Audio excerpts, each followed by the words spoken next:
We are back. Another outstanding episode.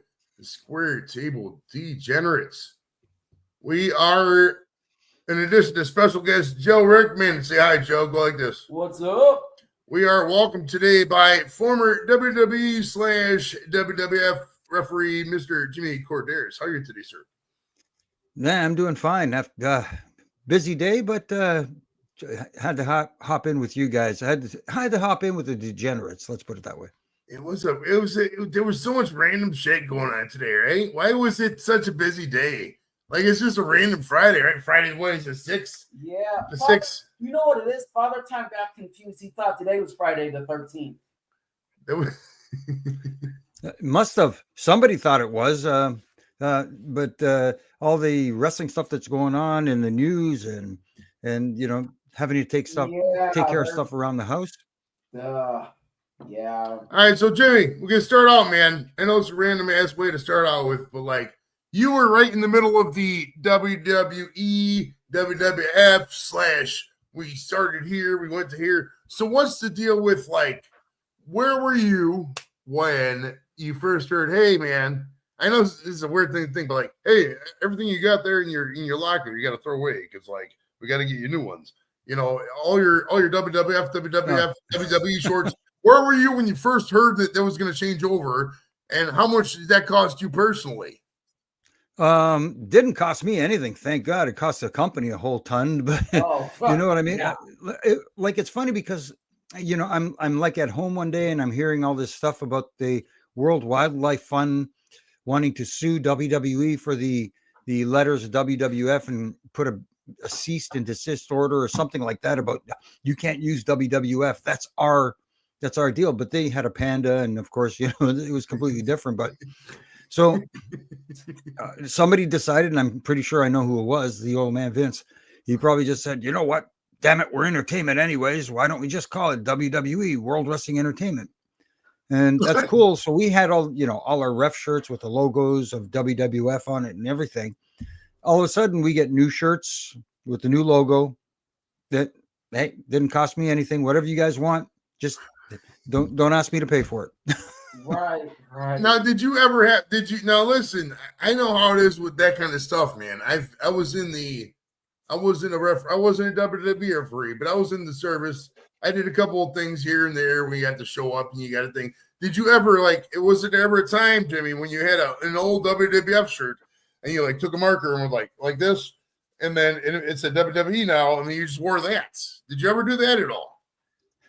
For house shows, yes. Full disclosure, I did it. I took a Sharpie and I got the F out and with the Sharpie. Right, yeah, because those aren't ever televised. No. He didn't give Bad Bunny the memo. I think didn't he wear like an old WWF logo jacket on SmackDown or a Raw or something?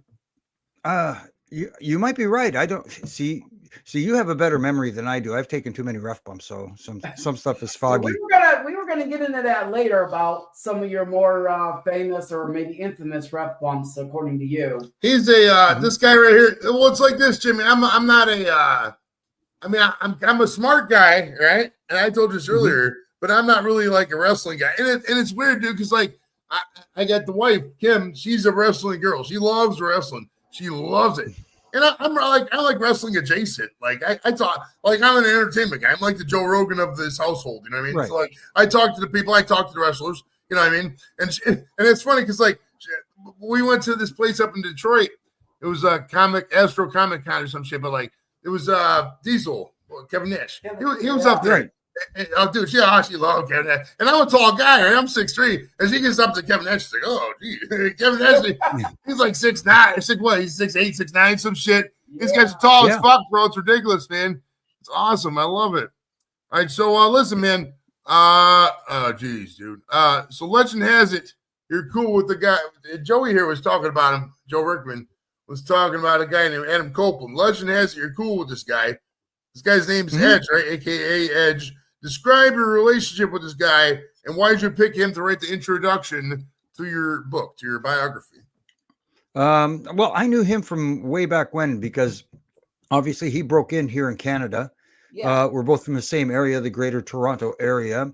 And, when he was trying to get tryouts with WWE, they do shows in, like, let's say Hamilton, Ontario, or something like that, or even in Toronto. Every once in a while, they'd have tryouts. And, he got a couple of tryouts, and we got to know each other, him and Jay, and who worked as Christian, got to know each other pretty well. And he was a cool dude. And, he would come up to me, he says, I was this teenager. My mom got me a ticket for WrestleMania 6, and I was watching you referee at WrestleMania 6. And now I said, thanks for making me feel old. But we just hit it off right away. It was kind of like a Canadian thing. And then several years later, coming up on WrestleMania 24, he was main eventing WrestleMania 24 with The Undertaker. And I wasn't originally scheduled for that match. So he went to the office and got it changed. He requested me for the match because he figured that was a full circle moment where, he was at the Sky Dome watching me, and now he's getting WrestleMania, working a main event. And we got to work together so many times in so many different situations with so many different talents. He said, no, man, I want you in there. And he said, Taker said, yeah, that's a cool. Yeah. I want to ask you a question about that match real fast. Legend had it that the original plan was for Edge to defeat the Streak and win that match, keep the title, but Edge went and had that changed.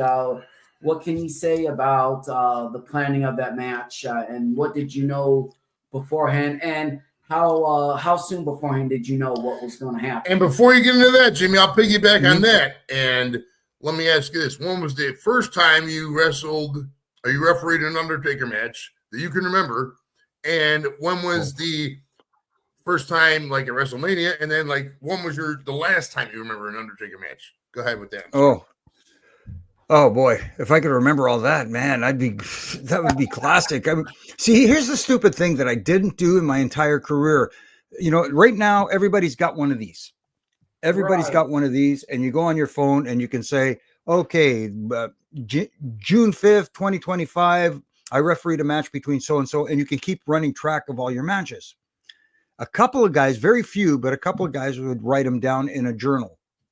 I think Chris Jericho. Wrestlers would say, I wrestled on this night versus so-and-so, whatever. I never did that. I never kept track of that stuff. And I'm kicking myself every day for not knowing it, because people will come up to me and they'll say, hey, do you remember this match that you refereed? And I'm going, no, I wish I could. And then they'll send me a video. I'll say, once you see it, it's like, oh yeah, now I remember that match. Mm-hmm. But it's for me, it's like music. I'm a music guy. I love music, but old school music. I love 70s shit and that kind of stuff. I don't know what you can say on here, but you ask me the words to a song, I don't know them. Once the song is playing, you know what I mean? Yeah, I could sing along because the words come to me. That's the same thing with my career. There are moments that stand out more than others. Like, for example, like I said, WrestleMania 24, it's Undertaker, man. He's a dude. He was our Undertaker, bro. How cool is that, man? Yeah. You're in a fucking ring with the Undertaker. Like, okay, Jimmy, you're standing there. I know we're jumping ahead here in the timeline stuff, but like, so you're in the ring with the Undertaker. I know you probably got Finkel out there. You probably got whatever coming in, but like, you're out there. You're just standing there. You're doing your thing. How do you not just like your knees just fall over? You're like, God damn it, I'm in the ring at WrestleMania, and the Undertaker's about to come out. How do you deal just as a person, not even as a whatever, just as a human being? How do you deal with that as a human being? Just standing there, knowing that you're not the Undertaker, but you're there when the Undertaker's coming in the ring, that kind of thing. Well, he has that aura about him that very few had. Like if people talk about the character of the Undertaker that went through different transitions, nobody else could pull it off. He was the only guy that could ever do that. And when you're standing in the ring with someone like that, you can't help but feel the same thing that fans are feeling. So you have to try and shut off the fan part of you and say to yourself, damn, I got a job to do. Concentrate on your job. As much in awe as you are of his persona and all the stuff going around you and listening to all that, you got to try and, shut it off, at least for the whatever 15, 20 minutes you're out there with him. You know what I mean? It's not easy, but after a while, he makes you feel at ease though. He's that kind of guy. He says, like he's one of those chill guys. Don't worry, dude. We got this, Well, I mean, like before you go, is that something that you? Sorry to jump ahead, Joe. And don't worry, man. We're gonna get into some bullshit. We're gonna talk, man. This is my dude right here. We're gonna get some talk. This is my wrestling buddy. But like, check it out, Jimmy. When you're, is there a rapport you establish with certain wrestlers? Like, hey, yeah, Ted DiBiase, we're cool here, or hey, yeah, Cole could be where we're good on this thing. Do you talk with these guys beforehand, or are you just kind of throwing it into the mix and you just got to do what? I mean, what's the deal with like when you before you go into the ring, Jimmy? Do you talk with? Does everybody have a hey? Here's what we're gonna do here, but like a conference, or just go in the ring and whatever happens happens? What happens there? No, there's always, for television especially, there's a game plan because television is timed. So every segment has a certain amount of time, and you have to try and hit your times. Let's say this match has 15 minutes, for example. Okay, guys, you got 15 minutes. This is who we want to win the match. We want a disqualification. We want whatever the case may be. We want the heel to win dirty in some form or fashion and cheat. And they would go over the match with a producer or agent who would spitball ideas with these guys. I would sit there, and every once in a while, they would say, what do you think? And I'll offer up a suggestion or two. And sometimes they would say, okay, that sounds like a good idea. And sometimes they'd say, you know what? That doesn't sound so hot. Yeah. But it's a collaborative effort. Everybody contributes, and everybody has a say, and hopefully everything works out. Yeah, it's like a live action theater kind of thing. Yeah. And it's fun too. So, okay, I know you and Edge are really close. Any conversation about you possibly returning for one of Adam Copeland's AEW matches? Can we maybe break some news here right on the Sports Table Degenerates? No discussions of that I've heard of. At least I haven't been included in them. That's for sure. Would it be a cool idea? Sure, but full disclosure, I don't know if the referee locker room would be very welcoming, because I have been very critical of them in the past. Well, here's what you gotta do, Jimmy. And don't listen to this guy, because like he wasn't in the Air Force, right? So here's what you gotta do, bro. You gotta get a chainsaw, because people love chainsaws. Like in my audience right there, everybody in the audience right there, press 1 if you fucking love the chainsaw, right?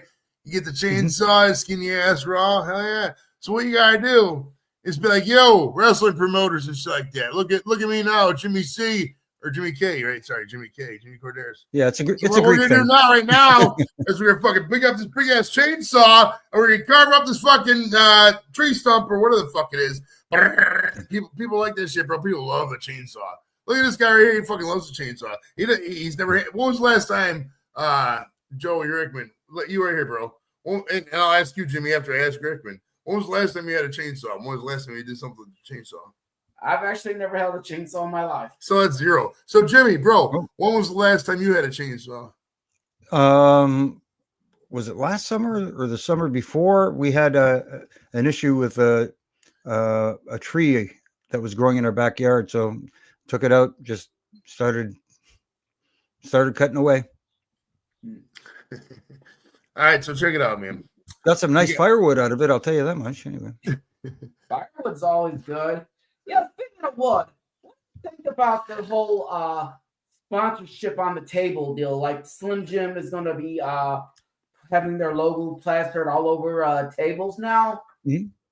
I mean, Did you ever think something like this would happen? You when you started out, did you think you would get this far where you'd have advertisers on the ring and on tables now?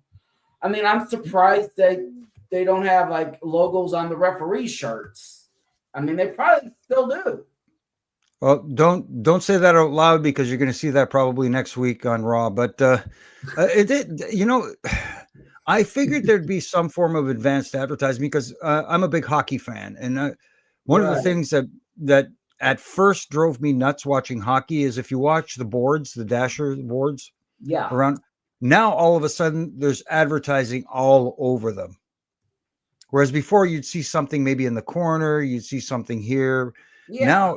Now it's everywhere. And it drove me nuts at first. Now I don't even notice it. When I'm watching a hockey Yeah, game, you- I'm watching hockey. You know what I mean? Yeah, you get So blind to it. It's like your brain eventually, focuses on the important stuff. right. It takes an adjustment period. So during that adjustment period, you're going to hear a lot of people bitch and moan about it. And even I was saying, "Oh, come on, guys, that's a little bit too much." You know, you got the logo in the whatever logo or advertisement in the ring. You've got them on the turnbuckle corner pads, and you got them around. And then I'm thinking to myself, well, you know, when I'm watching UFC, it's pretty much the same thing. But I don't notice it in UFC because I'm seeing two guys beat the crap out of each other, and that's what I'm focused on. Right. You So know? basically, what you're saying is, if the product is better, people wouldn't care what the logos look like. Oh, you know, when we care about what the logos look like, obviously you're not watching the product for the right reasons. Right. You know what I'm saying? I'm not. Don't get me wrong. I'm not tuning into the Super Bowl to watch the Kansas City Chiefs versus the Buffalo Bills to see Taylor Swift. I'm watching. I'm there to see the football game, but we're going to get shots of her because she's a superstar, and you know she's got millions and millions of fans, and I understand why. Because it's a business. You're trying to get more eyes on your product. Well, Taylor Swift is the last of the Mohicans, man. She's the last of the old touring people, right? What is she, and she's not a young chick. She's like what, 36, 37 almost? Like she's the last. Like Taylor Swift was the last of these CDs. Like after Taylor Swift, they had no more CDs. It was all streaming. And after that, right. You know, this is all we got here, YouTube and shit like that. Literally all we got is YouTube, man. And that's why it's popping, man. Yeah. I was going to go into another question when I said that. Sorry. Sure. My thing go for it. Here. It says, so the Ontario, Canada. You're up music. That's what I was going to go into. So you're a music guy. You're about 10 years ish younger than me. So you're about, you know, and I kind of can, like up there in Canada, you got you got to listen to so many Canadian artists. Were you like trying to listen to the Beatles? You had to listen to Rush. Like, what was the deal, Jimmy, with your music when you was growing up? Like, what was it? You know, hey, at the end of the week, here's your music dump, and then your mom gives you like a giant bucket of tapes, or what was going on there? What was the deal there? I was all over the map with my music. I didn't specifically like one genre of music. An era of music, yes. I was more 70s style, 80s.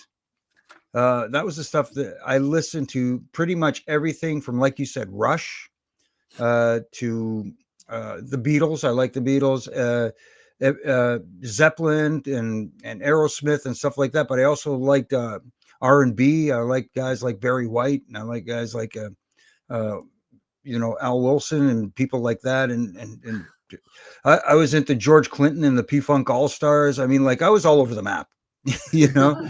Nice. George Clinton, man. That's fun. So, as a music fan, I guess I know like a lot of times musicians perform at wrestling shows. So, who was the most famous musician that you saw in a WWE locker room? Good question, brother. Good question. Oh man, I'm thinking over the years. Oh, jeez. I mean, we know Kid Rock. I mean, he was like, that's a good double back, Jimmy. It's like, when was your first like pay-per-view, right? And when was your first like WrestleMania kind of thing going on? And like, was in your life, was that like a moment, or was that just like it's another job? What's going on there? No, it was something else. My first pay-per-view was actually 1987. The first Survivor Series was my first pay-per-view. Cleveland. Right, tell me that was in Cleveland. Tell me that was in Cleveland. Yes, it was. Bro. That was in Cleveland. Yes, absolutely. Yes. Hell yeah. Absolutely. Hell yeah. Richfield Coliseum, baby. Hell yeah. Fucking Joe Rickman over here is sore because I fucking smacked him. First time he's been smacked in years, but that's how it goes over here, man. I remember. Fuck yes, bro.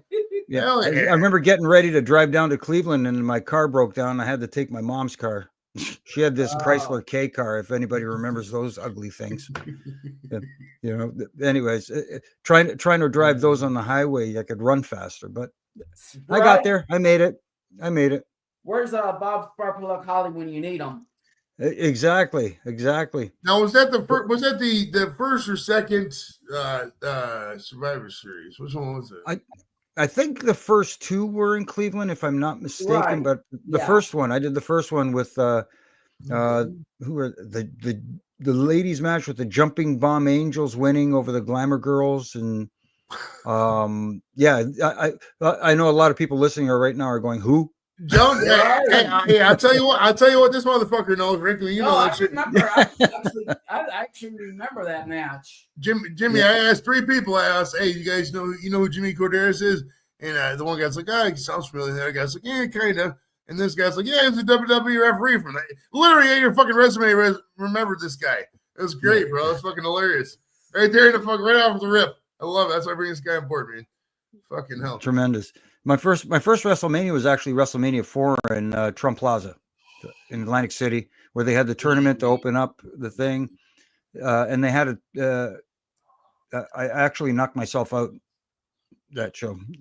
Believe it or not, KO'd myself. Wait. Time out on the floor. Knock yourself out. Did you like somebody come up like punch you in the face or some shit? What? How did you knock yourself out? Describe this to Rickman in the audience. I did it to myself. There was a match. It was Brutus Beefcake versus the Honky Tonk Man for the Intercontinental Championship. Brutus Beefcake had Honky Tonk Man in the sleeper. Jimmy Hart pops up on the apron. I go over to try and get him to get down. When I turn my back, he hits me in the back with the megaphone. He used to carry that megaphone around. Yes. And which was fine. That was fine. He was great with that. But when I went down to face plant, I put my hands down to brace, to take the impact. My hands shot out. My chin hit the canvas right in the sweet spot. Lights out. Don't remember a thing after that. Wow. Yeah. I remembered that match. So, man, the whole time I thought it was a great sell job. You were legit. Yeah, nothing sells better than a shoot. I mean, like even the other guys the guys were dragging me back. I think that's Vince Russo's motto. Yeah, but the guys that were dragging me back, the other refs, they got pissed off at me. They thought I was sandbagging them. They said, "Why did you sandbag?" And I'm like, "What are you guys talking about? I have no idea what you're talking about." Right. All right, so check it out, man. Dude, I'm big, so this is gonna take a minute. Bear with me, Jimmy. Give me a second, bro, because we're having some fun, man. Looking. Well, it's like the Joey Rick can make that shit. He can look it up. I got a quick question. All right.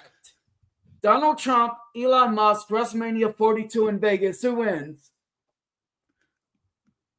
What? Who wins? Yeah, Donald Trump, Elon Musk, WrestleMania 42 main event. Who wins? Is there outside interference at all? Oh, this is all what you want it to be, my friend. Okay, right. I book it. JD Vance, heel turn, knocks Trump in the back of the head. Elon Musk wins and they shave Trump bald. That's how I want to see it. I want to see it just to see the shaving. Who was the guy that shaved the Trump back in WrestleMania, the 08 one? No, Trump did the shaving. He was shaving Vince. Was that Ahmed Vince, Johnson? yeah. Was that Ahmed Johnson that got shaved, or did he shave? No. Vince got shaved. Trump shaved Vince's that's what head. it was. It was Vince and somebody versus Ahmed Johnson and Trump, right? And then Vince got shaved because it was a Trump versus Vince hair match, wasn't it? I think it was. That's what it was. Yeah, Trump and okay. Let the encyclopedia take this. Oh, Jesus.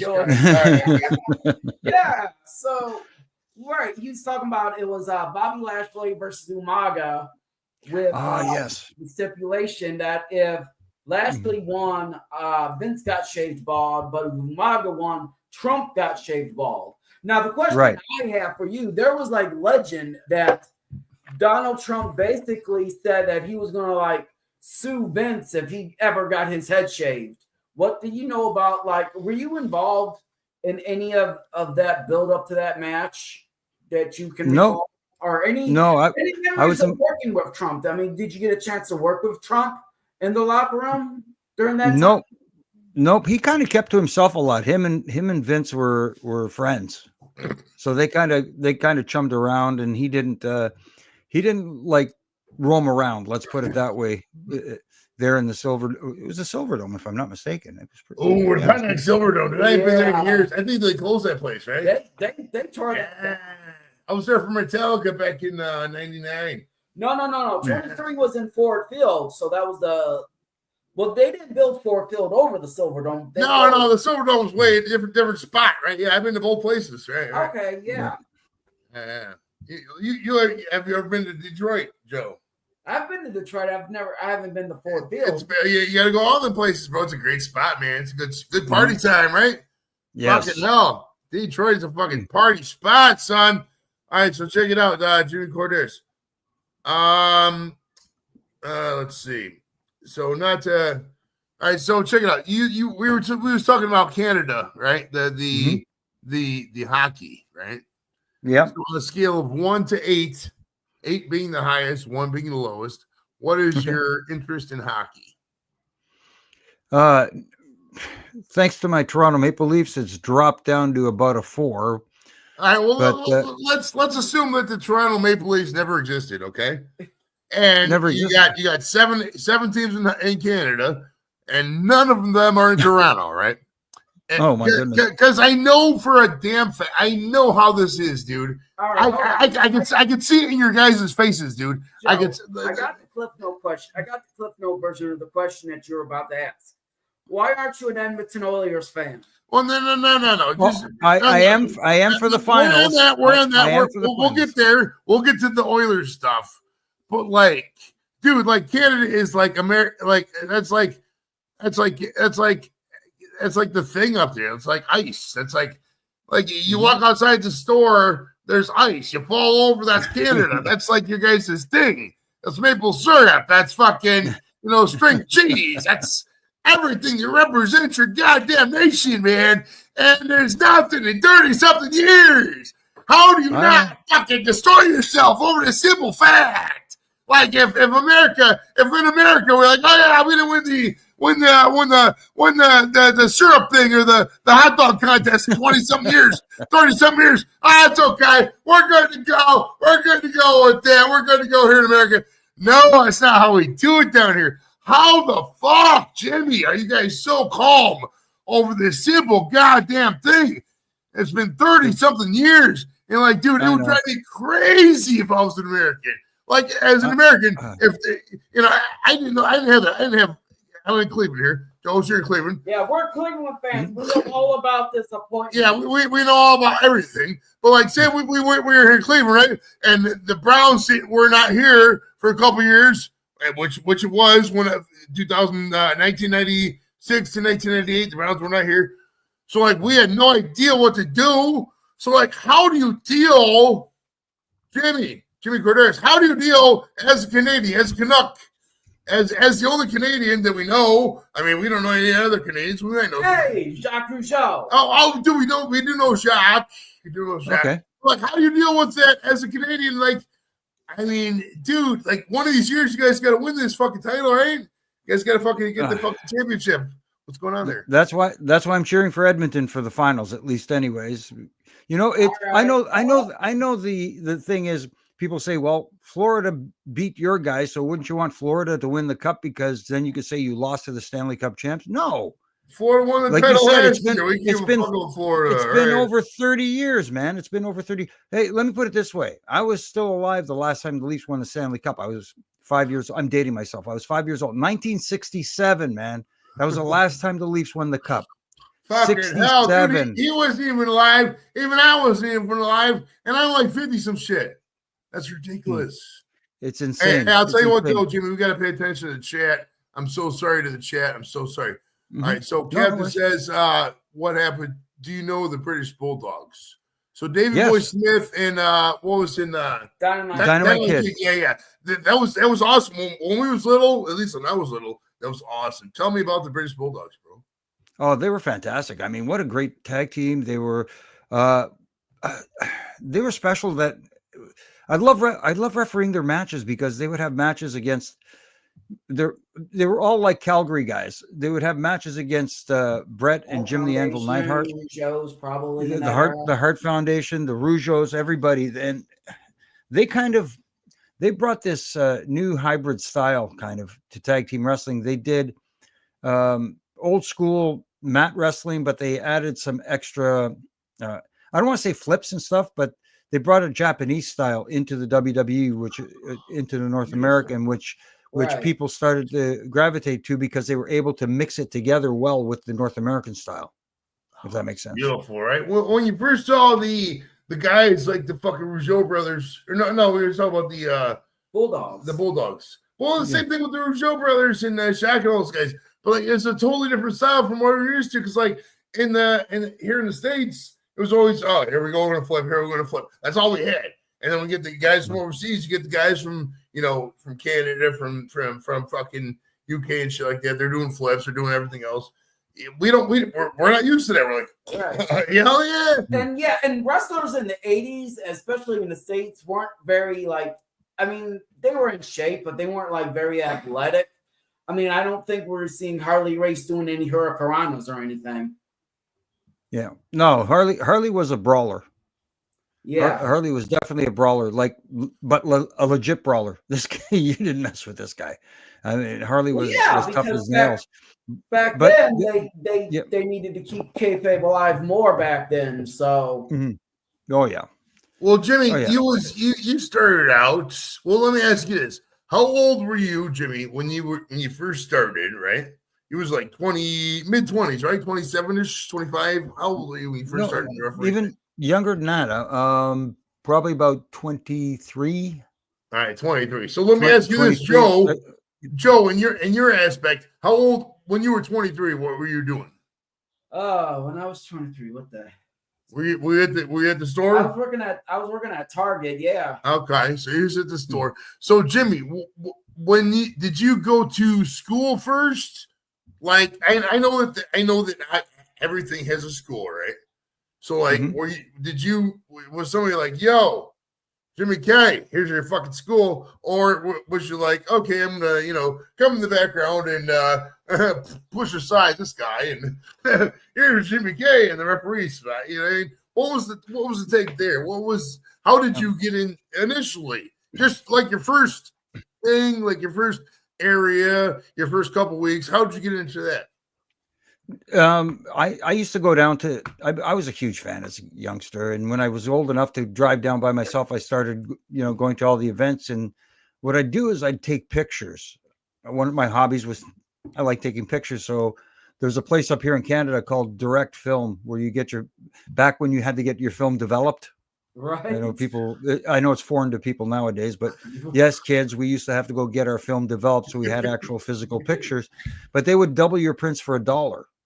Right. So what I would do is I'd keep a set for myself as a souvenir, and I'd go back and I'd sell the other ones for $2 a pop. And I got caught doing that by somebody who worked for Jack Tunney, who was the promoter up here in Canada. And he said, you can't do that. That's against the law. And he's giving me all this stuff. And he said, well, you know what? Let me talk to Jack and see if maybe I could bring you on. Cause this guy was the guy who took the pictures for the program up here in Canada. Okay. And he said, maybe I could bring you on as my assistant. So he introduced me to Jack, and Jack said, nah, we don't need another photographer, but we'll find something for the kid to do. And I started off just doing the odd jobs, whatever, like gopher. Then he'd throw me the keys to this Cadillac. He used to have this big blue Fleetwood Cadillac. He'd throw me the keys and he'd go, oh, okay, like nothing. Just go to the airport Marriott and pick up Andre the Giant. And I'm like, yes, sir. But I'm like, inside, I'm going, holy shit, I'm going to go pick up Andre the Giant. Are you kidding me? Wait. Time out on the floor. The actual pause. You talking about like Andre the Giant, like 7'5", 400 some pounds Andre the Giant? Yep. What kind of car were you in, Jimmy? What kind of car did you have to pick this guy up? It was a Cadillac Fleetwood. Oh, geez. Big 1984 Cadillac Fleetwood. Imagine being fucking Jimmy Korderas. What year is this, bro? What is this? 1989, 1990? No, 85, mid 85. Okay. Imagine being 1985, right? What was you born? You wasn't born until later than that, right? No, I was born in 82. 82. Well, you were a 3-year-old. You couldn't do that. Imagine your dad driving to the store, picking up fucking Andre Giant and fucking Cadillac Fleetwood. Hell yeah. I love it. That's great. All right, time out on the floor. I gotta ask this question, Jimmy. Okay. Okay, do you remember any crazy going out party stories with Andre? And if so, how many beers did you drink in one night with Andre the Giant? Oh man, you couldn't say no. That was the thing. If he offered, you couldn't say no. It was just that kind of thing. Kind of like I remember one time I went to go pick him up. It was in the afternoon, and I got to the hotel and I call up his room, and there was no answer in the room. So I called up Danny Davis. I don't know if you remember his name. Yeah. Dangerous, was it Dangerous Danny Davis, right? Like I tried to listen to my Facebook. Yeah. The original, So the original heel referee. Yeah, right, dude. Right. Like, well, Jimmy, check it out, man. You could fuck up some of these guys, right? Like I know for a fact, like Jimmy Korderas could beat Koga Beware. He could beat Tito Santana. Probably Brutus Beefcake. Maybe Jake the Snake, depending on the referee. So listen, dude. Listen, bro. We're out here, right? And you got fucking Dangerous Danny Davis, right? You know, we all know who Dangerous Danny Davis is. He is whatever. Right. He made event shit, you know. He was every referee's dream. No, correct? Can we agree on that? Joe would agree. He's an idiot. But listen, so you're out there. If you're like, if it's 1987, 88, McMahon's looking at you like, yo, Jimmy, come here. I got $48,000. Come over here for a little bit and just do some, things here on the fringes, here, wherever there at the house shows. You'd be good with that. You know, are you listening? Or are you like, you know what? It's a thing, or is like at that point, Jimmy, is it? I'm a WWE referee. Obviously, I'm here for the money. Give me my money. What's your take on that, Jimmy? Nah, I'll do my job. Whatever you want me to do within reason. You know what I mean? Like I ain't doing something. I ain't doing something. Illegal or anything like that.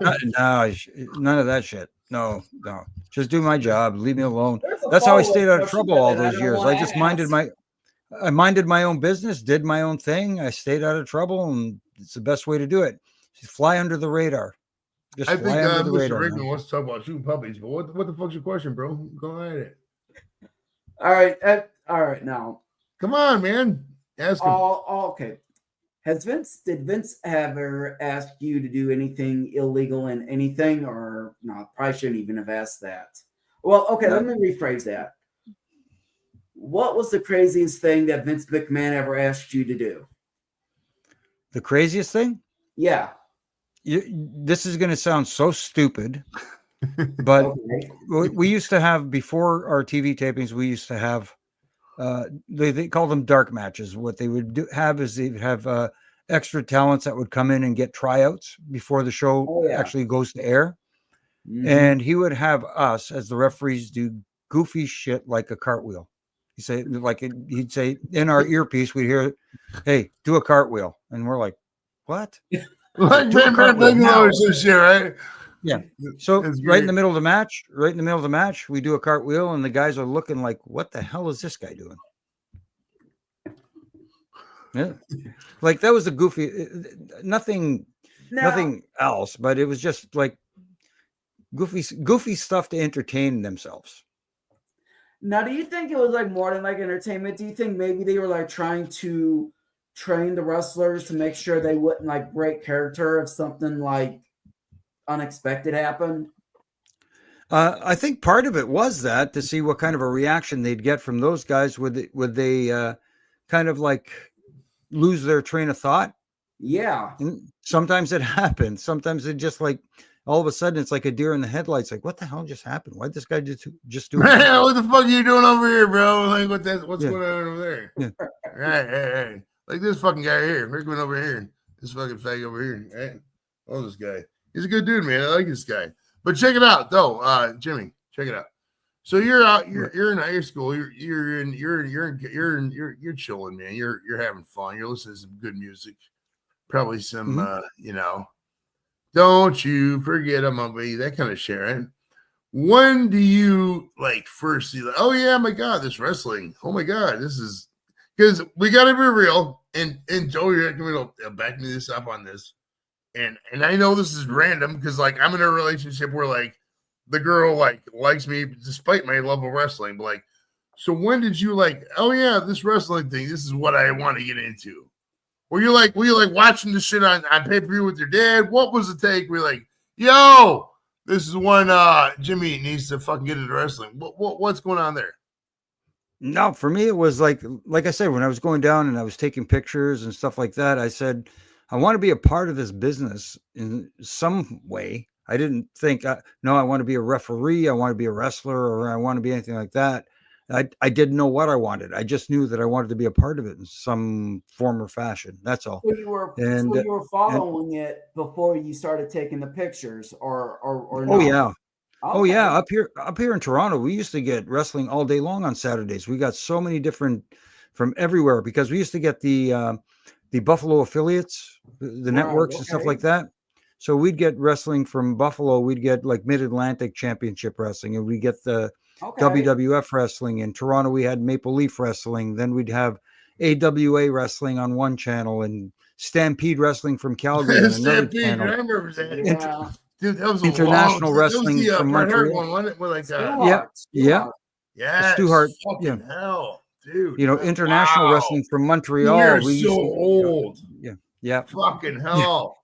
This guy over here, this fucking asshole, he's younger than me. And Jimmy, you're older than I am. I know that because I looked up your age. I'm sorry. I'll be the rightful age of 43 next Thursday. Right. Well, I'll tell you what, man. It's how we do it here in wrestling world. But like, so check it out, Jimmy, my man, my friend. So you're out there. You're up there in Canada. You're trying to get known. Like, you just every single event you go to, do you like? Oh yeah, I'm gonna go occasionally. Like, I mean, we all have parents. We all have people who judge us, correct? So, like, what are you telling the people who judge you? Like, oh yeah, I'm going to, juggle balls at the Civic Center. What the fuck are you telling your, this is back in the day. Back in the day, it is what it is. What are you telling your superiors, the people who judge you, that you're doing, in the late 80s, early 90s, etc.? No, that's something I liked, and that's what I did. I mean, like we were fortunate. We used to have Maple Leaf Gardens used to run every 3 weeks. So I was like, I'm going down every 3 weeks, and I even went and talked to the office and see if I can get the equivalent of season's tickets. So I had the same tickets every 3 weeks. That was second row ringside, right beside the entranceway. So where I could take all the pictures. Go out, bro. Hell yeah.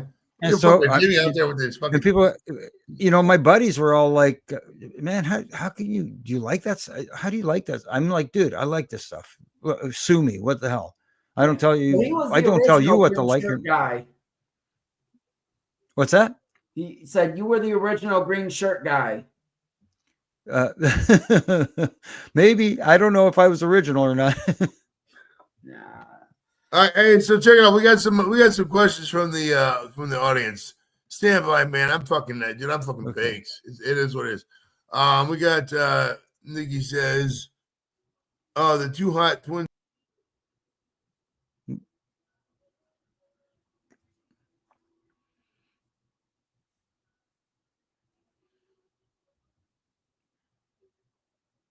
Oop, lost you.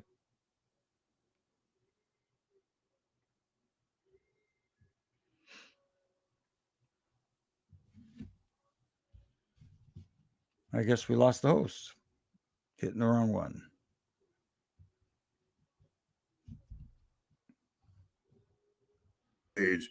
Dude, so sorry. Dude, can you hear us? Can you still hear us? I can hear you now. Yes. I was going through this thing. Beware of dog moment, ladies and gentlemen. Hey, oh my goodness. Well, it's like this, man. You look at Joe Rickman's face, especially from I broke the camera. From here up. Can you guys see from here up? Hold on 1 second. Let me zoom in. I know it's a lot. Can you guys see it from here up? Can you guys see that, or is it's not coming in? I can't see it on the thing. Hold on. No. Regardless. Hold on. We broke the camera.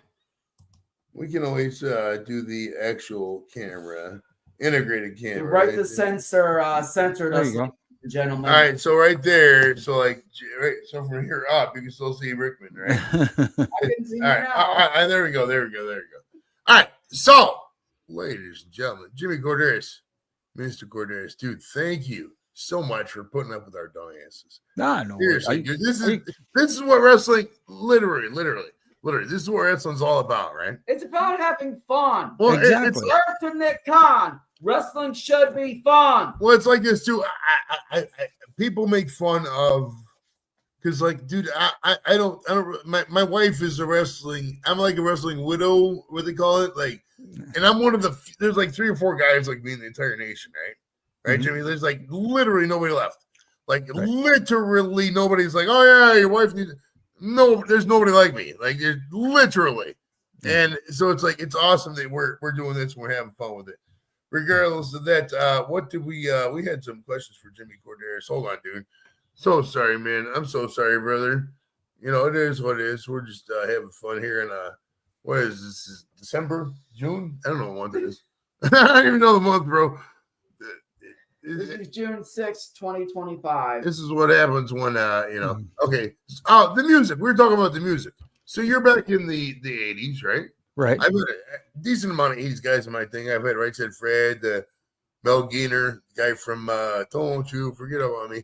That band on when you're there in high school, you know, you're probably just, you know, well, let me ask you this too.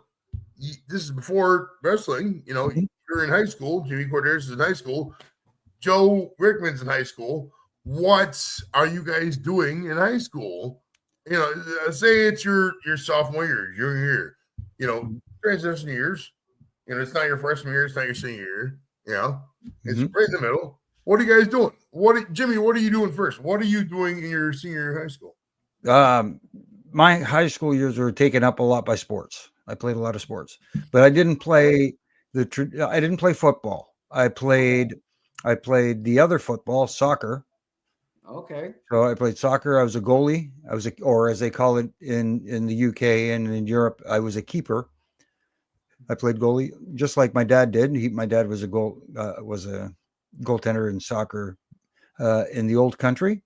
And then I played basketball and volleyball as well. Okay, I never played basketball. I was never a basketball guy. And I'm from Cleveland. Like, that's all we do. Like, you got like Doherty and LeBron and shit like that. Yeah. And I'm fucking. I want to say I'm over 6 foot. I don't know, Jimmy. What are you? You're at least fucking 5'8", 5'9", something like that. Jimmy? Actually, if you want to be exact, 5'10" and a half. All right, there you go. 5'10". Rickman's right about 5'9 3/4. I've seen him. I've seen him out the corner of my eye. I've seen where he's at. You know, like I got girls for him, but like it's a weird thing, man. Because like half the time we're at the store, we're at the corner store, and then we're gonna take a left, and then by the time we get the thing going on, you know, it's like, hey, we would establish we would whatever, but it's gonna take a hard left. So listen, Joe, go man. Oh, you got Jimmy Korderas here. All right, so we got the all right. What you want us to? You was telling me something about WrestleMania between 9 or 12 or 13 or some shit. What was it? I don't know how to follow that up. Okay, let's You're supposed to pay attention to get my all right. Eric, would you Oh, I know. Definitely. All right, check it out. You know who Jacques Rougeau is, right? Me and you are both friends with Jacques Rougeau. His name is Jacques Rougeau. Yeah, Jacques Rougeau, the Mountie on Facebook. Yes. Right? All right. So why is that guy not in the WWE Hall of Fame? Like, check it out, Jimmy. We got Tito Santana was in the Hall of Fame back in 2004, right? Mm-hmm. I mean, aren't you in the Hall of Fame? You're in the Hall of Fame, aren't you? No, not really any referees in the Hall of Fame. No shit. Wow. Not even. Well, fucking hell. Well, wait. Time out on the floor. Wait. Earl Hebner's not in the Hall of Fame either? No, he's in the TNA Hall of Fame, but not the WWE Hall of Fame. Wait. Okay, so we got breaking news, ladies and gentlemen. Jimmy Korderas. So can you tell me and Joe Rickman, this fucking jackass, that there are no referees in the fucking WWE Hall of Fame right now? This is not a thing? Well, no, not technically for being a referee. I mean, Teddy Long is in there. He used to referee, but he was also a general manager. He was he used to manage wrestlers and all sorts of stuff. So he's not in there just specifically for being a referee. This is ridiculous, man. Yeah, Timmy White is in the Warrior wing of the Hall of Fame, which is a different kind of thing. So I don't know. I mean, Some people say yeah, it counts. Some and people say it doesn't. Well, it's like this, man. It's like this. I don't know much about wrestling. I'm not a wrestling guy. Rickman is a wrestling guy. Jimmy Korderas was a referee. But listen, man, listen. If you're looking at me, not you, Jimmy, everybody else, you're looking at me, whatever, dude. Put fucking Jack in the Rougeau brothers in the Hall of Fame. Just do it. Mhm. Why you waste your time? You got Santana was in there 20 some years ago. Just fucking put those guys in the hall. I mean, Jimmy, would you agree? I mean, you've met Jack Rougeau. You know who the Rougeau brothers are. Would you agree? Like, just why are we fucking bullshitting with this stupid shit? Just put these guys in the Hall of Fame. What do you think? I don't get why they're not. I wish I had a good answer for you. I don't. They should be. I mean, I can tell you exactly why. I mean, Joey Rickman's not gonna say it, but like these guys, fucking Vince McMahon, all those guys up north, they don't want to put the fucking Quebec guys in the Hall of Fame. It is what it is, man. Fucking listen, guys. You're watching me. You're watching Joey Edibles, man. You're watching Jimmy Korderas. Joe Rickman, bro. Put fucking the Rougeau brothers in the Hall of Fame, man. They fucking deserve that shit. They deserve that fucking Hall of Fame. yeah, they do. Oh yeah. All right. So listen, Jenny. So you're out there at WrestleMania. WrestleMania 14 was your first one, right? What was your last one? WrestleMania 4 was his first one. 4? So Yeah. What was your last WrestleMania? 24. Oh, okay. Who was this nigga knows who do you got? Rickman, tell me who we got in this. Well, this yeah, match. the Taker Edge match was your last WrestleMania match. Yes. So, getting back to Tim White, Mhm. Do you remember at all those skits he did on like .com where he tried to unalive himself? Do you remember those skits? And if so, what were your thought of those? I remember that shit. Now that you brought it up, I do remember him. Kill himself is what we're talking about. Shit. I was trying to forget him, but you know what? I will say this. I mean, Timmy was a trooper. Like he as distasteful as some people would have thought they were, he was trying to make them as fun as possible. I'll give him that much credit, but at the same time, some of us were like, "Oh, dude, please no." So did they ever ask you to participate in those? And if so, would you have? They never asked, and that's a hard question. I could say yes or no now, but back then I don't know what I would have done. It would be like, well, that's a good question, right? Like, I can't back this up, Jimmy, but check this out. Like, say I came to you, I was like, yo, my guys over here, this Beefcake Federation, whatever the fuck it's called. Like, we're gonna give you whatever it takes for you to do something. Mm-hmm. This something could be something that's, we don't know what it is. Build a pile of alligator skulls. Who knows what the fuck it is? Regardless, the alligator skulls. Right. Regardless, Skidder now. Regardless, the thing is, you got to do something totally beyond absurdity, and we're gonna light up your fucking. Give me a figure.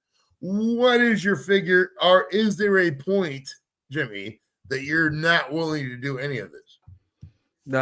I think everyone has a point where they're not going to do it. I mean, you could throw a bunch of money at some people and they'll just do whatever you tell them to do. But I do have a line that I will not cross for certain things.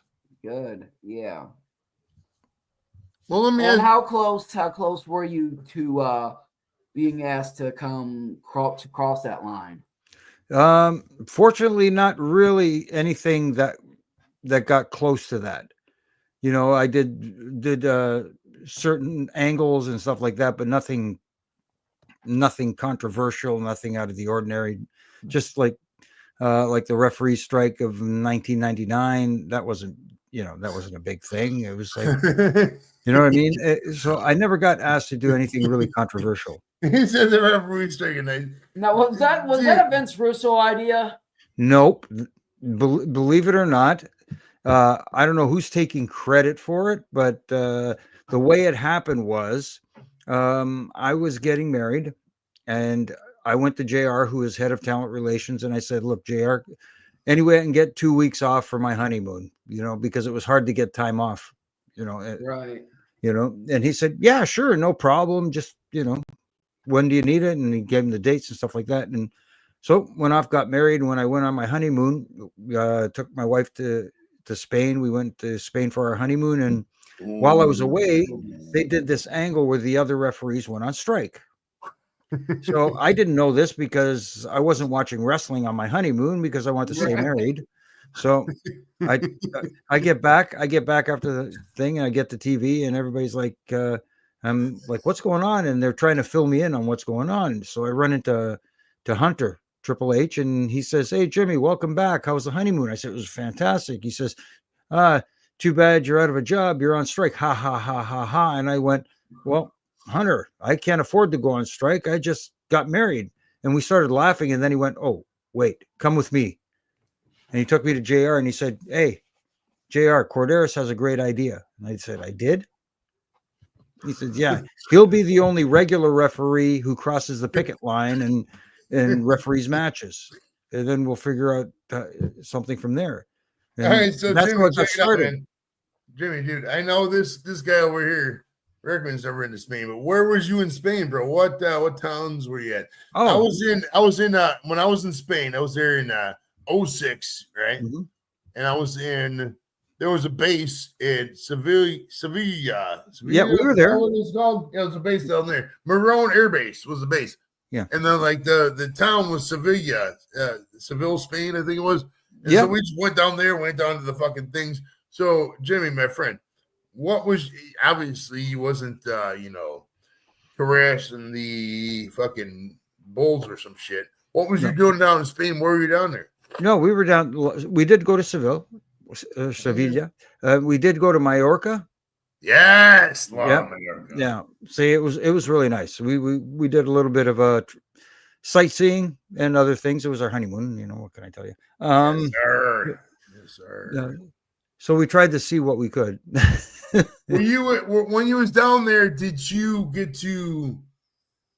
I mean, did you spend your whole time in Spain, or did you get to go to like Gibraltar, Portugal? Where'd you go? No, we wanted to. We were thinking about going to Portugal. That's on my bucket list still. Okay. It's still on my bucket list. Because obviously Rickman's never been to Portugal. You gotta go. You should during the service when I told you, bro. I was like, dude, sign up right here, man. I never offered that a contract. That was like years ago. All right, hold on, Jimmy, man. Dude, thank you so much for putting up my dumb ass. This is great. Rickman loves this too. I think it's great. All right, so we have the true square table degenerates here, folks. Yes, all right. So STDX. All right, so when you was little, man, let me ask you this, Jimmy. When you was little, when you was not a teenager, but when you was a kid or whatever, how many brothers and sisters you got? One of each. One brother, one sister, both older. Okay, both. Okay. So you're the baby. Rickman, are you the same way? What's your deal? No, I'm the oldest kid. All right, so he's that I know of. So he's peeing everybody's cornflakes. What's your deal, man? Are you punching your kids in the face like, younger sister, boom, boom? You know what? Brrr, machine gun to the face and shit like that. What's your deal, Jimmy? What are you doing to your like? Are they? I'm assuming they're still alive because you don't look like the machine gun type. You know what I mean? So like, what are your younger brother and sister doing? What are those guys doing, bro? Older brother, older sister. They're both doing their own thing. My brother lives about 10 minutes from me. My sister lives out in Eastern Canada. Okay. Close to her daughter. And we thank goodness for stuff like Facebook and stuff like that, so we could stay in touch that way, and that sort of thing, where we could still talk and see each other instead of just calling like the old days. And that's about it. When I was the youngin', and my sister was actually the one who kind of babysat me the whole time because she was like 10 years older. So she was like my babysitter. Okay, so we got some questions from the chat. I know I was going to say this earlier, but you know how it is. All right, Dave says, what kind of motorcycle do you ride if you ride a motorcycle? If I was to ride one? Yeah. Man. I got a Vespa, and it's been like stalled for like 3 years, so I don't even. It's not gonna be. See, here's the thing, because I almost dropped a motorcycle once, so that belonged to the Undertaker. So I'm not. I would never own a motorcycle. All right, so the Undertaker. Yeah, I know this guy right here, Rickman, right here. Brrr. He likes questions about the Undertaker because he's an Undertaker fuck. Mm-hmm. Right? You look at this guy; he looks like the Undertaker if the Undertaker never went to high school. But check it out, dude, Jimmy, man. So you're there in the, well, let me ask you this. I know this is a hard right from the Undertaker stuff, okay? Mm-hmm. But I gotta ask you because I can't be in the room with Jesus and be like, yo, what does it feel like to be on the cross? All right, so listen, man. If you don't want to go here, that's fine, man. That's totally fine. And it's weird because like my wife, dude, my exact wife, Jimmy, and Jimmy, and this guy, fucking Rickman's getting tearing up over this. And you know where I'm going with this. But my damn wife goes, she can't even talk about the goddamn thing without crying. Rickman's tearing up right now. But like, so listen, man. I mean, well, can I get a thumbs up or thumbs down on the Owen Hart thing? Can we talk about Owen Hart thumbs up or no? It's up to you, man. I'm not even gonna go there. Yeah. If anything, I'd like to speak about the good things. Okay, go ahead. The good times with him, because he was such a good dude.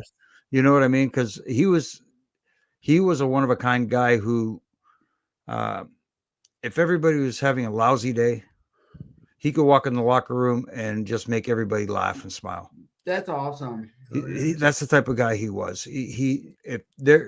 I challenge anybody to say anything negative about him. Nobody on this planet ever could. That's the type of guy he was. Those are rare. Those guys are rare. And he was one of those people. So, with all due respect, I like to try and think about the good things and the good moments we had. Where, like in the middle of a match, he'd somehow untie my sneaker. And he'd say, this motherfucker, he doesn't tie. He never ties his shoes. This guy over here. No, but I still have no idea how he did it. Just in the middle of the match, all of a sudden he'd say, "Hey, Jimmy, your shoes untied, your sneakers untied," and I'd be like, and he'd be laughing. I'd be like, oh, I don't know how he did it, but he did. That's how it is, man. You're out there, you'd be like, "Hey, yo, look at that! Look at them titties over there in row 3." And be like, "Oh my God, there's titties over there in row 3." And then, next thing you know, fucking Rickman shoes untied. It's fucking awesome. Yeah. No, so what was the greatest prank that was ever pulled on you? On me? Yeah. Ooh. The greatest one? I don't know what the greatest one, but he got me one time. It was like we were at the hotel, and it was like everybody was baked. Like it's like 3:30 in the morning. The phone rings, and I pick up the phone, and somebody goes, "Hey, this is the front desk calling. There's an issue with your credit card, and you have to come down and straighten this out." And I'm like, "Dude, it's 3:30. Can't we do this in the morning?" And he said, No, it has to be straightened out right away.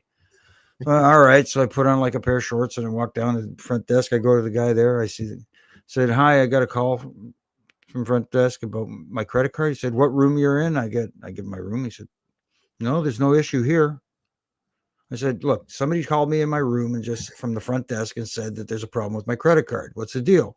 He says, "Nobody called you." Next thing you know, I turn around and there's like 3 or 4 other guys coming out of the elevator. They got hit with the same thing. So what he did was he called everybody's room, claiming to be the front desk, and he got us again. All right, so wow. All right, so Jimmy, check it out, man. Oh my goodness, bro! Thanks for coming out with this, man. This is great, dude. You're awesome, man. You're awesome. Thanks, man. Even this guy, Rickman over here, dude. He's a goofball, but I'll tell you what, man. It's like this, man. Guys like me doing stupid shit, just getting Rickman over here and talking like fucking sexual, beasts like fucking, Jimmy Korderas. Fuck, hell yeah, bro. That's how we do it around here. But listen, man. So I had a question to ask you about about something here. Hold on. We only got a couple more, and then we'll close it out. All right. So I can take this jackass home. That I got to fucking I got a wife somewhere, I think. I don't even know, bro. Yeah, me too. Right? That's how it goes, man. That's how it is, man. But Yeah. all right, so let's see. All right, so you're I don't know, man. What do you think, Joey? What do you answer Jimmy Korderas? Give him a couple wrestlers. Oh, dude, you know who the wife likes? She likes that Mr. Perfect. What's that guy's name? Kurt Hennig? Oh, Kurt Hennig. Oh, Yeah. all right, so Jimmy, Yeah. tell me about Kurt Hennig. You got any cool stories? I mean, from what I can tell, Jimmy, this guy's pretty badass, right? He's like He me. was another prankster. Right. Yeah. Yeah. He was a big ribber in the locker room. He used to stir up a lot of shit. He did. But I got along with him pretty well too. For some reason, him and I kidded off pretty good. And when he was first starting that Mr. Perfect character, Right. it was a match at Maple Leaf Gardens, and I don't remember that. I don't remember that match, but I remember the whole Mr. Perfect angle. So yeah, he was doing the Mr. Perfect character, but his finish was that fisherman suplex. Yeah. So after the match, Jack Lanza says to him, Kurt, Vince loves the finish. He loves the character. He says, you got to come up with a cool name for the finish. So I said, Jack, I have a suggestion. If that's cool. He said, yeah, what do you got? I said, how does Perfect Plex sound? And he said, yep, we just found the name of the finish. So yep, I was responsible for naming the Perfect Plex. Fucking hell, that's a great name, right? Oh, dude, when I was that's one of the best calls from that WrestleMania 5 was when Mr. Perfect beat Owen Hart, the Blue Blazer. Mm-hmm. Monsoon called it by the actual name, and then Ventura corrects him. No, Monsoon, that's the Perfect Plex. Yeah. All right, so Jimmy, check it out, man. Check it out. I got 2 questions. Okay. Before you go on the couch and sleep, and this guy goes to the dude, I go to Taco Bell my damn self. I love some Taco Bell. Check it out. So Jimmy, if you never heard of wrestling, right? Mm-hmm. What do you think you would have done in life? Ooh, good question. Gee, Dr. Joe over here. That's a good question. I don't know. Maybe I would have tried to follow in my dad's footsteps. He was an auto mechanic. I did like cars. Okay. Maybe that would have been a path. I don't know. See, I fell into wrestling and I didn't look back. You know what I mean? Now, did any of your old friends come and see you referee WrestleMania 6? No, they weren't wrestling fans. What? No, they weren't. Well, it's like this, Joe. Think about it, man. How many friends do you have total, right? And how many friends total do you have that are wrestling fans? Right. Well, Yeah. Okay. Joe's a bad guy to ask, but non-Joe guys, right? If you're asking, normal people, I'm just playing, man. But I'll tell you what, man, Jimmy Korderas. Thank you. Sorry, bro. Dude, trust me when I tell you. It's been awesome. This guy will make Owen Hart and Mr. Perfect awesome. Proud. Hey, listen, Jimmy, bro, listen, man. I'm going to tell you, man. My wife, dude, I can't even talk about Owen Hart at all. My wife's 53 in July. She's 53 in July. I'm sure she's met Owen Hart. I don't know. It was before I met her, but I anytime I mention Owen, Jimmy, she just tears up. She cannot talk about the guy, right? And it's crazy because we went to the thing up in Detroit, dude, in the Comic-Con, in Kevin Nash was up there. And she got to shake hands. Kevin Nash got to take a picture. Kevin Nash went through some shit, man. He lost his best friend and his fucking son. Oh my god, fucking hell, dude. That's so bad. I feel so bad for that guy. Yeah. But regardless of that, there, Jimmy, it's like at the end of the day, man, we just gotta have fun, right? I mean, yeah. Let me ask you this, Jimmy. Let me ask you this. If I was to say, yo, Jimmy Korderas, the guy from Toronto, Canada, fucking star, right? Give me a message for the rest of the people on this earth. Think right there. Message for the rest of the just be good to each other, man. That's all. just, Hell yes. just that's all. That's all it is. You know. You don't have to. You don't have to be a dick. You know, just You don't be have nice be to a people. con That's all. man. Right. Well, just. It's like this, man. It's like this. Relax. Mhm. Whatever decision you're gonna make, whatever you think you're gonna do, Right. take like 10 minutes. Relax. Mhm. Go look at the flowers. Go look at the fucking birds. Yeah. Butterflies, whatever the fuck it is. And then just relax. Then come back, make the decision. See what it is. All right, ladies and gentlemen, Jimmy Korderas, thank you so much, brother. No, for thank coming you out, guys. man. That was fun. That was fun. Yes, sir. Yes, sir. I didn't even look at the questions. I was telling Joey. I was telling that because both of us are. I'm named Joseph, and he's named Joseph. You look at both of our birth certificates. It says Joseph on both of them. I'm Double Joey J. Animals. He's Gemini Joe Rickman, and you're our middle name, you know. But I told this guy, I was like, yeah, I think we got it. Well, actually, I was like, yo, we got some questions for this guy, and he was like, I don't know, I think we got it. And I was like, I don't know. And it's like, I will figure it out. We'll wing it. Right. And that's Yeah. hell yeah. That's Because fine. we've had on like fucking Brutus Beefcake and fucking Raven and Buff Bagwell and all those guys. But I'll tell you what, Jimmy. Didn't Buff Bagwell talk about killing his dad or something? Yeah, I'm pretty sure the story's bullshit at this point. But we're not gonna throw that at Nah. Jimmy. We're not gonna throw that at Jimmy Korderas. No. But regardless, thank you, Jimmy. Thanks for coming out, brother. Appreciate it, Thanks, my friend. Jimmy. Well, thank you, Double J. I appreciate you guys. Yes, sir. All right, we'll see you around, bro. J-O. Right. S-E-P-H. Right. Hey, hold on, here we go.